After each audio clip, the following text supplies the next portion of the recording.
Hi friends, welcome back. Right wing parties की क्यों हो रही है जीत? Donald Trump. चलो देखें, वीडियो शुरू करते हैं। वीडियो शुरू करने से पहले अगर आप चैनल पर नए हो और आपने अभी तक सब्सक्राइब नहीं किया तो जल्दी से पहले सब्सक्राइब के बटन और बेल आइकन को क्लिक कर लो ताकि आपको हमारे सारे न्यू वीडियोस के नोटिफिकेशन मिल जाएं जैसे हम अपलोड करें। अगर आपको वीडियो पसंद आता है प्लीज लाइक एंड शेयर। चलिए शुरू करते हैं।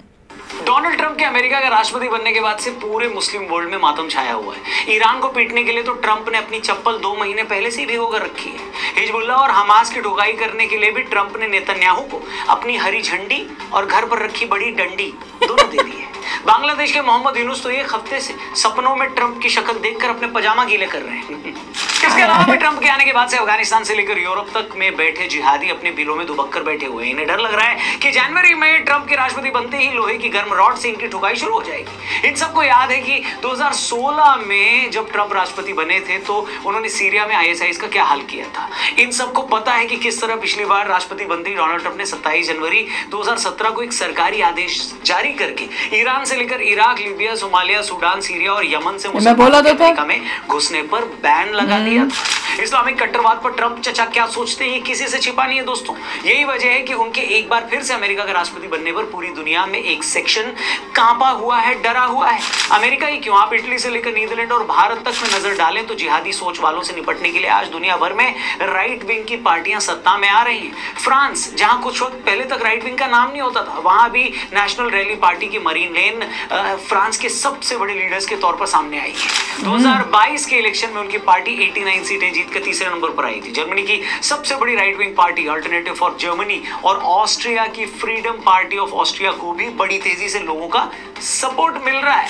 अमेरिका से लेकर यूरोप और साउथ एशिया में आज अगर राइट विंग पार्टियां तेजी से फैल रही हैं तो उसमें सबसे बड़ी वजह यह है कि इन देशों में लोग जिहादियों के आतंक से डरे हुए हैं। यूरोप जो एक वक्त बेहद शांत रहता था, 2014 के बाद से वहां दर्जनों बम ब्लास्ट हुए हैं। ज्यादातर बम ब्लास्ट में आईएसआईएस से लेकर अलकायदा और बाकी इस्लामिक संगठनों का हाथ रहा है। इसलिए जो यूरोप एक वक्त खुली बाहों से सीरिया से आने वाले रिफ्यूजियों को एक्सेप्ट कर रहा था, उसी यूरोप में आज इन रिफ्यूजियों को निकालने की मुहिम छिड़ी हुई है। यही कारण है, यही वजह है कि इन कंट्रीज में जो भी पार्टी इन इलीगल माइग्रेंट्स के खिलाफ एक्शन लेती है, लोग उस पार्टी का साथ देने लगते हैं। तो आज के वीडियो में दोस्तों हम आपको डिटेल में यही बताएंगे कि भले मोदी हो या डोनाल्ड ट्रंप या इटली वाली मेलोनी भाभी, ये लीडर्स अपने अपने देशों में रूल कर रहे हैं तो ये कोई तुक्का नहीं है। इसके पीछे एक बड़ी वजह है। लेफ्ट लीडर्स इन पार्टियों पर नफरत फैलाने के इल्जाम भी लगाते रहते हैं, लेकिन फिर भी आप इन इस्लामिक कट्टरपंथियों की तरफ से इन देशों में फैलाए आतंक के बारे में सुनेंगे तो आपकी रूह कांप जाएगी।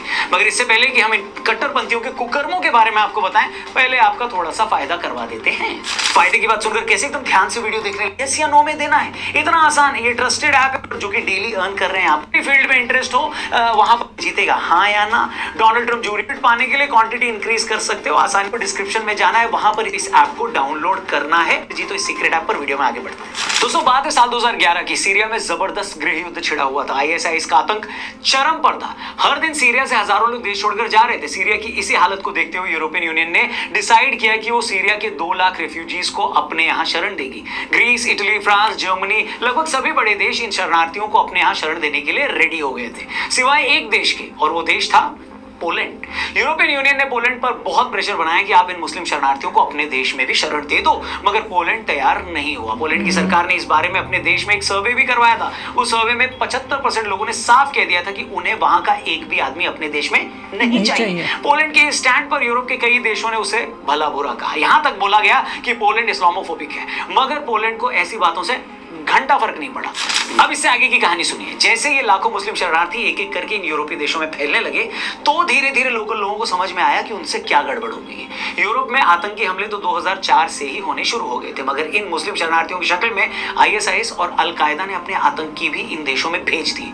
ये आतंकी बिना किसी नेटवर्क के ही वुल्फ अटैक यानी अकेले ही टेरर अटैक करने लगे। 2012-13 तक जहां इन देशों में इक्का दुक्का टेरर अटैक होते थे, 2014 के बाद तो इन देशों में टेरर अटैक्स की बाढ़ आ गई। अब आप ये नंबर सुनिए। 2015 में यूरोप में 17 टेरर अटैक हुए जिसमें 150 लोग मारे गए।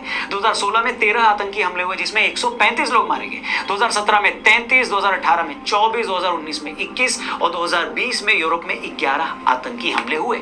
इनमें कई हमले तो इतने बड़े थे कि उसने यूरोप को हमेशा हमेशा के लिए बदल कर रख दिया। सिर्फ 2015 में पेरिस में हुए आतंकी हमलों में 130 लोग मारे गए और 350 से ज्यादा लोग घायल हुए। 2016 में ब्रुसेल्स में बड़ा धमाका हुआ जिसमें 32 लोग मारे गए। 2015 में जर्मनी के कोलोन में न्यू ईयर ईव पर सैकड़ों महिलाओं के साथ गलत काम किए गए। बाद में पता चला कि ऐसा करने वाले सारे एक खास सेक्शन के रेफ्यूजीज थे। इसके अलावा 2017 में लंदन और मैनचेस्टर में भी इस्लामिक चरमपंथियों की तरफ से हमले किए गए। ये सभी हमले इस्लामिक जिहादियों की तरफ से ही किए गए। कहीं बम ब्लास्ट हुए, कहीं ओपन फायरिंग हुई, कहीं चलती ट्रेन में चाकू से लोगों पर हमला किया गया। इन सारे हमलों ने यूरोप की जनता को डर और दहशत से भर दिया। उन्हें इस बात का सबसे ज्यादा अफसोस था कि जिन लोगों की उन्होंने मुसीबत के टाइम पर मदद की, अपने देश में आसरा दिया, आज यही लोग उनके देश में ब्लास्ट करके उन्हें ही मार रहे हैं, उन्हीं की महिलाओं के साथ बदसलूकी कर रहे हैं। धीरे धीरे ये सेंटीमेंट पूरे यूरोप में फैलने लगा। जिन शहरों में ऐसी सोच वालों की आबादी ज्यादा हुई, वहां लोकल लोगों को प्रॉब्लम्स होने लगी। यूरोप जो अपने ओपन कल्चर के लिए जाना जाता था, वहां पर औरतों को एक खास तरह के पहनावे में देखकर लोगों को अजीब लगने लगा। लेकिन एक तरफ फ्रांस जैसा देश जहां हर दूसरे महीने कोई ना कोई आतंकी हमला हो रहा था, यूरोप में एवरेज हर महीने में 2 धमाके हो रहे थे। मगर इन सब के बीच एक ऐसा देश था जो पूरी तरह शांत था, जहां कोई आतंकी हमला नहीं हो रहा था, कोई नहीं मारा जा रहा था वहां पर, जहां के लोग अब भी पूरी आजादी से घूम रहे थे। पता है वो देश कौन सा था? पोलैंड।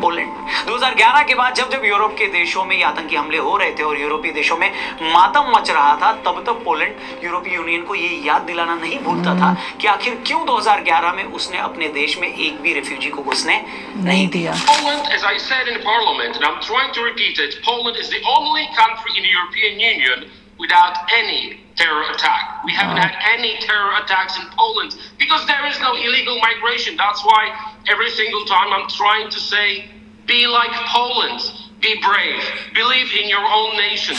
धीरे धीरे पोलैंड की ये बात या उसका ये स्टैंड यूरोप के बाकी देशों में भी लोगों को समझ में आने लगा। इटली से लेकर नीदरलैंड्स तक हालात बदलने लगे। इटली की करंट पीएम जॉर्जिया मेलोनी की ब्रदर्स ऑफ इटली पार्टी को कट्टर राइट विंग पार्टी माना जाता है। इस पार्टी को 2012 में मेलोनी ने ही शुरू किया था। शुरू में इस पार्टी को कोई पूछता भी नहीं था, मगर 2022 आते आते हालात पूरी तरह बदल गए। अरब देशों से गैर कानूनी रिफ्यूजीज यूरोप में घुसते थे, वो सबसे पहले इटली में एंटर करते थे। मेलोनी की पार्टी ने इन रिफ्यूजियों के खिलाफ तगड़ा स्टैंड लिया, इटली में राष्ट्रवाद को मुद्दा बनाया, इस्लामिक कट्टरपंथियों के खिलाफ खुलकर आवाज उठाई और फिर चमत्कार हो गया। सिर्फ 10-11 साल पहले बनी पार्टी की नेता मेलोनी इटली की प्रधानमंत्री बन गई।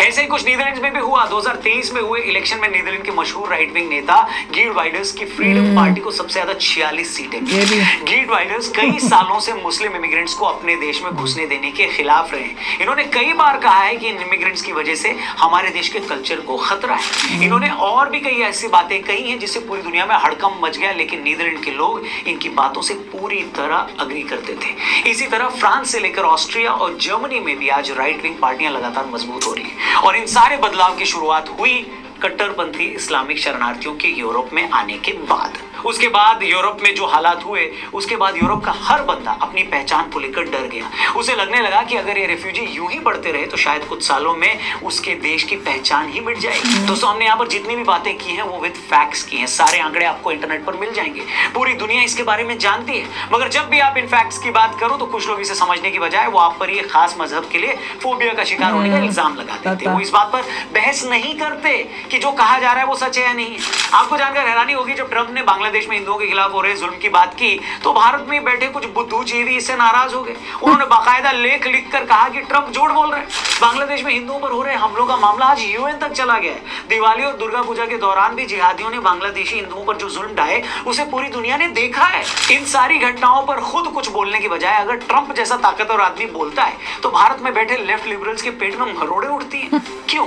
इन लोगों की प्रॉब्लम ये नहीं है कि बांग्लादेश में हिंदुओं के साथ क्या हो रहा है। इन लोगों का असली पेट दर्द ये है कि अगर सच में ऐसी घटनाओं को तोल दिया जाएगा तो इससे भारत में बैठा राइट विंग मजबूत हो जाएगा। भारत का राइट विंग कहेगा कि देखो, हम जो कहते थे आज ट्रंप भी वही कह रहा है। इन लोगों को बांग्लादेशी हिंदुओं से कोई हमदर्दी नहीं है। अरे बांग्लादेशी छोड़िए, इनको किसी हिंदू से भी कोई हमदर्दी नहीं है। इनकी तकलीफ बस ये है कि ऐसी घटनाओं को अगर ज्यादा सामने लाया गया तो उस नेता को फायदा ना हो जाए जिससे ये नफरत करना। दोस्तों, एक बात अच्छे से समझ लीजिए कि हर चीज की तरह आइडियोलॉजी का भी एक मार्केट होता है, बाजार होता है। कोई भी आइडियोलॉजी बाजार में तभी अपनी जगह बना पाती है जब बाजार में उसकी डिमांड होती है। कुछ लोगों को बाला साहब ठाकरे के विचार बड़े तीखे लगते थे, कट्टर भी हमें भी लगते थे शुरू में। सोचिए कि आखिर क्या वजह थी कि वो मुंबई और पूरे महाराष्ट्र के इतने बड़े नेता बने। वो इसलिए क्योंकि जब मुंबई पर अंडरवर्ल्ड का राज हुआ करता था, दाऊद जैसे पाकिस्तानी एजेंट्स हर जगह तबाही मचाए हुए थे। उस वक्त की जरूरत थी कि बाला साहब जैसा एक नेता सामने आए और कहे कि इन लोगों से मैं निपटूंगा। आप राइट विंग या इस जैसी किसी भी आइडियोलॉजी से सहमत असहमत हो सकते हैं, अग्री डिसएग्री हो सकते हैं, मगर एक बात अच्छे से समझ लीजिए, यही राइट विंग विचारधारा अगर आज पूरी दुनिया में अपनी जगह बना रही है तो उसके भी अपने रीजंस हैं, अपनी वजह है। क्योंकि दुनिया को लग रहा है कि आज जैसे हालात हैं, एक खास तरह की कट्टर सोच जिस तरह हावी है, उससे निपटने के लिए भी कोई होना चाहिए। और यही बात मैंने कुछ देर पहले कही थी, जब बाजार किसी चीज की जरूरत महसूस करता है तो आइडियोलॉजी या विचार अपने आप लोगों तक पहुंच जाता है। सिंपल। वैसे देश की पॉलिटिक्स में ये जो आइडियोलॉजिकल शिफ्ट हुआ है, उस पर हमने दैनिक हिंदुस्तान के editor in chief Shashi Shekhar sir से एक बातचीत करी है, एक लंबा पॉडकास्ट किया है। इस पॉडकास्ट में हमने शशि जी से पिछले 50 सालों में भारत की पॉलिटिक्स में आए बदलावों पर खुलकर बात की है। बहुत कुछ सीखने लायक है, देखने लायक है ये बातचीत, इसलिए आप प्लीज डिस्क्रिप्शन में जाइएगा, टीआरपी चैनल को भी सब्सक्राइब करिएगा, डिस्क्रिप्शन में उस पॉडकास्ट का लिंक भी दिया है। बाकी दोस्तों, राइट विंग पॉलिटिक्स क्यों आज दुनिया भर में अपनी जगह बना रही है, इस बात को मैं इससे ज्यादा और अच्छे तरीके से नहीं समझा सकता, और ना ही अपनी बात को समझाने के लिए मैं कोई ऑनलाइन कोर्स शुरू कर सकता हूँ, ना ही ये वीडियो को एक्सप्लेन करने के लिए कोई लड़का आपके घर भेज सकता हूँ।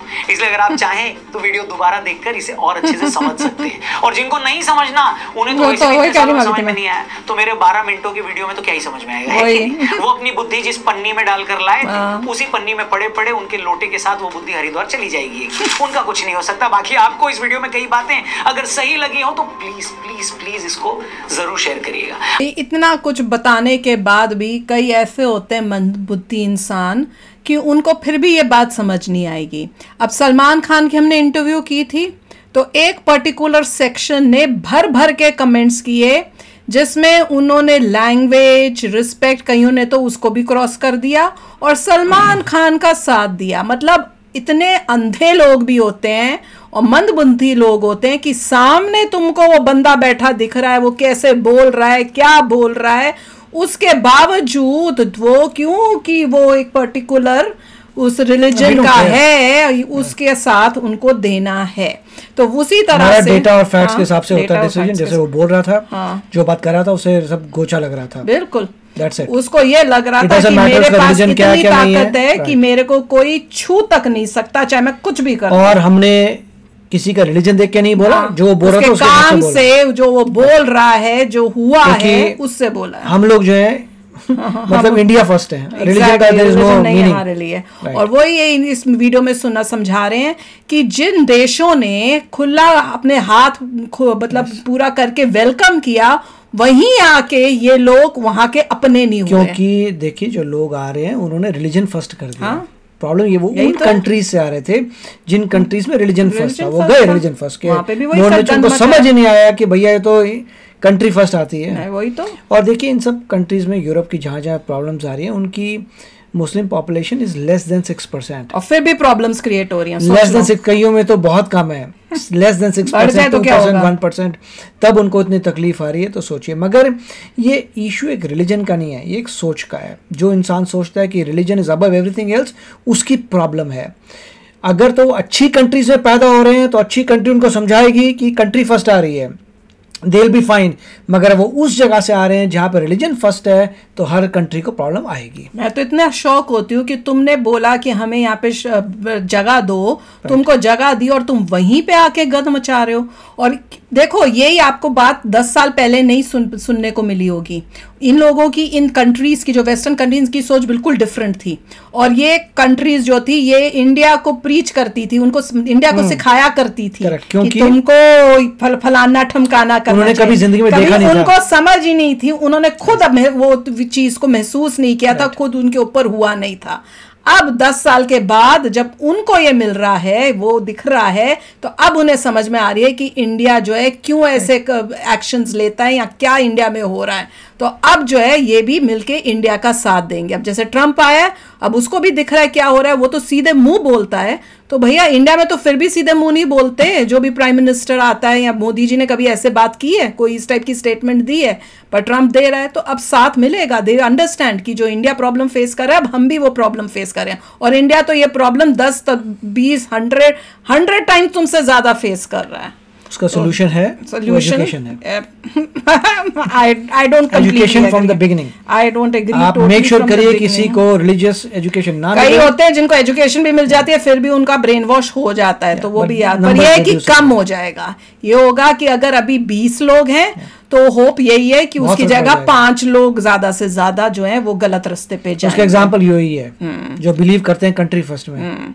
तो चलो भाई, आप भी शेयर करना अपने थॉट्स। चलते हैं, मिलेंगे नेक्स्ट वीडियो में बहुत ही जल्द। Till then take care and bye bye. तो अगर आप मेरे इस चैनल पे नए हो तो जल्दी से सब्सक्राइब के बटन को हिट करो और बेल आइकन को क्लिक करो, ताकि आपको मेरा जब नया वीडियो मैं लगाऊं आपको उसके बारे में जल्दी से पता चल जाए।